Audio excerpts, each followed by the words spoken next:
জানো তো এই বাড়িতে কিন্তু একটা অভিশাপ আছে। অভিশাপ?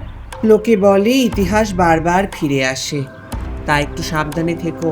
200 বছর আগে এই নাগপঞ্চমী উৎসবের সময় মা বিশ্বহরীর মূর্তি জ্বলে উঠেছিল, তিনি রুষ্ট হয়েছিলেন।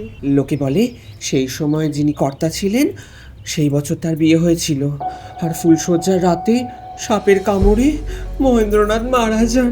তোমরা বলতে চাইছো যে মা বিশ্বহরী রুষ্ট হয়েছিলেন বলে এই বাড়ির কর্তার প্রাণ গেছে? হ্যাঁ হ্যাঁ বাবা, তুমি জানো না এই বাড়িতে একটা তালাবন্ধ ঘরও আছে, সেখানেই তো মা মনসার কালনাগিনী আজও বাস করে। হাসছি।